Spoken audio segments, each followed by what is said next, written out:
Sabe aquela crença cultural profundamente enraizada na nossa sociedade? A famosa meritocracia? Desde muito cedo a gente aprende que o sucesso extremo é o resultado direto de um talento puro combinado com muito, mas muito suor. A equação parece super simples e justa, né? Recompensar quem se dedica ao máximo. Mas, na nossa análise de hoje, a gente vai dar uma olhada em uma pesquisa que coloca exatamente essa equação fundamental à prova. E olha só que interessante. Eles usam a física estatística para desvendar as verdadeiras engrenagens por trás das grandes conquistas. Diante de tantas histórias de sucesso fenomenais por aí, é quase impossível não fazer aquela pergunta provocativa. Será que o sucesso extremo é mesmo impulsionado pelo trabalho duro e pela inteligência? Ou seria só uma questão de estar no lugar certo na hora exata? É o tipo de ideia que mexe com a forma como a sociedade enxerga as pessoas mais bem-sucedidas do mundo. E para encontrar respostas reais, a gente precisa deixar as narrativas de lado e focar na matemática pura e simples. Então, vamos começar pelo começo. O paradoxo matemático, talento normal contra a riqueza em lei de potência. O ponto de partida desse estudo é, na verdade, um baita mistério que tem intrigado economistas e cientistas há décadas. É uma discrepância matemática enorme que acontece bem debaixo do nosso nariz. Pensa só. Quando a gente analisa a biologia e a psicologia humana, fica muito claro que traços como inteligência, talento e esforço seguem uma distribuição normal, aquela famosa curva de sino ou distribuição gaussiana. A grande maioria das pessoas está ali na média, com um grupinho um pouco abaixo e outro um pouco acima.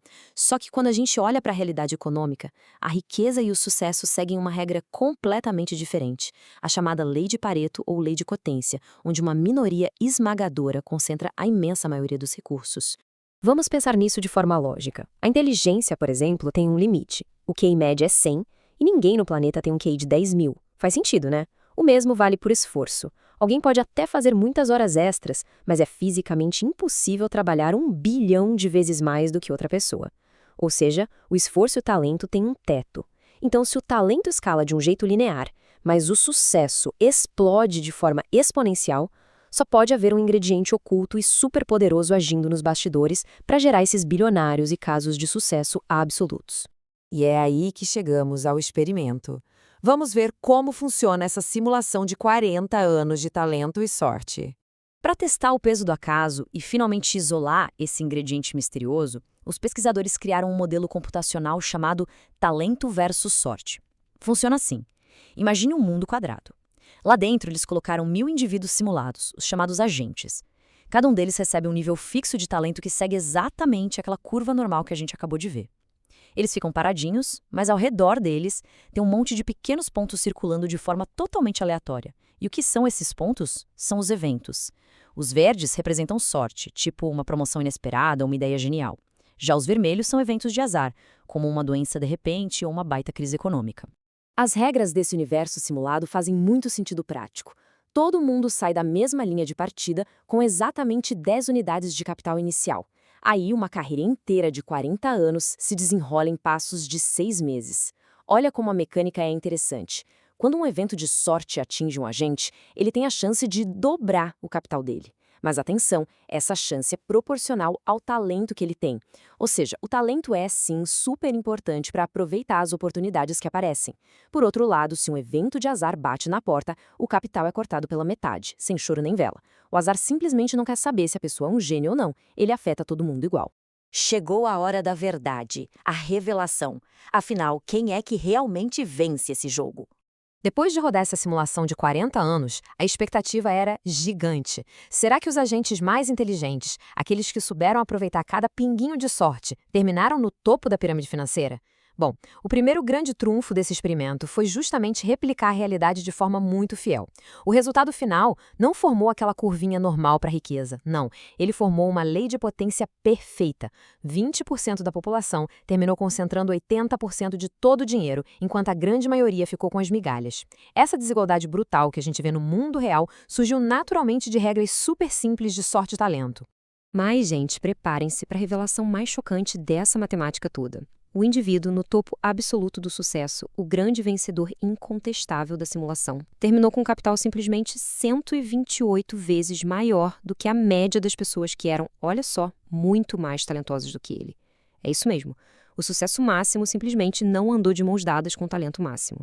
Os dados mostram uma conclusão que vai totalmente contra a nossa intuição. Quando a gente coloca o sucesso final no gráfico em relação ao nível de talento, o pico mais alto não está lá no cantinho direito, onde ficam os gênios da simulação. Nada disso. O agente mais bem-sucedido tinha uma pontuação de talento de 0,61. Isso é literalmente só um fio de cabelo acima da média estrita de 0,6. Enquanto isso, o agente mais brilhante de todo o experimento mal conseguiu segurar aquelas 10 moedas iniciais. Vamos dar uma olhada de perto na história de vida desse grande campeão. O gráfico de cima mostra o crescimento financeiro dele e o de baixo registra as visitas da fada madrinha da sorte. Durante 30 semestres inteiros, a vida dele foi completamente monótona, não aconteceu quase nada. Mas, de repente, uma avalanche de eventos de sorte puramente aleatória caiu no colo dele bem na segunda metade da carreira. E cada empurrãozinho da sorte dobrava o capital anterior. Isso criou uma curva exponencial absurda, transformando alguém com talento perfeitamente medíocre na pessoa mais rica do mundo simulado. E, para contrastar de forma dramática, vamos ver a triste saga do agente menos bem-sucedido de todos. A gente está falando de um indivíduo com talento natural excelente, batendo a pontuação de 0,74. Mas, infelizmente para o nosso pobre gênio azarado, toda essa capacidade incrível foi simplesmente atropelada por uma sequência brutal e sem fim de pura má sorte. A cada escorregão do destino, o dinheiro dele caía pela metade. No fim das contas, ter um talento altíssimo foi completamente inútil contra a fúria implacável do azar. Então, o grande recado aqui é o seguinte: ao analisar todos esses dados, fica matematicamente provado que para chegar no topo do sucesso, a sorte pesa imensamente mais do que o talento extremo. Claro, o talento é essencial, não dá para negar. Sem ele, as oportunidades passam em branco. Mas o que realmente separa um bom profissional daquele que domina o mundo é, sem brincadeira, uma quantidade quase absurda e exponencial de acasos a favor. O que nos leva à nossa última parte. A lição. Como a gente navega num mundo que, no fundo, é movido à sorte. A precisão que esse modelo tem em espelhar o nosso mundo real não serve só para matar a curiosidade matemática da gente. Isso traz reflexões profundas sobre como as recompensas são distribuídas na sociedade. O estudo traz um conceito muito interessante chamado meritocracia ingênua. Sabe o que é isso? É aquela mania estrutural que a gente tem de olhar para o passado de alguém, ver um monte de vitórias acumuladas e deduzir, erroneamente, que essa é inegavelmente a pessoa mais talentosa da sala. Quando a gente só premia quem já ganhou no passado com as melhores vagas, fundos ou honrarias, a gente cria um ciclo vicioso. O dinheiro acaba indo para quem, na verdade, já teve mais sorte, e não necessariamente para quem tem mais capacidade. E as conclusões dessa pesquisa dão uma direção muito clara de como a gente poderia melhorar as coisas. Já que o sucesso extremo é um péssimo termômetro para o talento extremo, concentrar todo o dinheiro e os recursos só lá no topo é uma ineficiência gigantesca. Os pesquisadores mostram, por exemplo, que as agências de fomento científico teriam resultados absurdamente melhores se distribuíssem bolsas menores para uma quantidade muito maior de cientistas. Ao espalhar mais essas oportunidades, a sociedade garante que os gênios que andam meio azarados tenham um fôlego financeiro, pelo menos até o grande golpe de sorte chegar na vida deles, impulsionando a inovação para todo mundo. A grande sacada dessa análise toda não é jogar um balde de água fria ou diminuir o valor do suor e da inteligência. Isso continua sendo super importante. Mas a verdadeira mensagem é um convite para a gente ajustar a lente na hora de bater palmas para as grandes vitórias.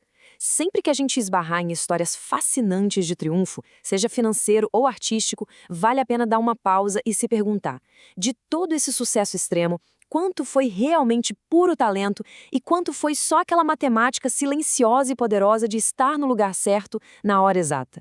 Entender essas forças ocultas é com certeza o primeiro passo para a gente construir sistemas que sejam mais abertos e aí sim verdadeiramente meritocráticos.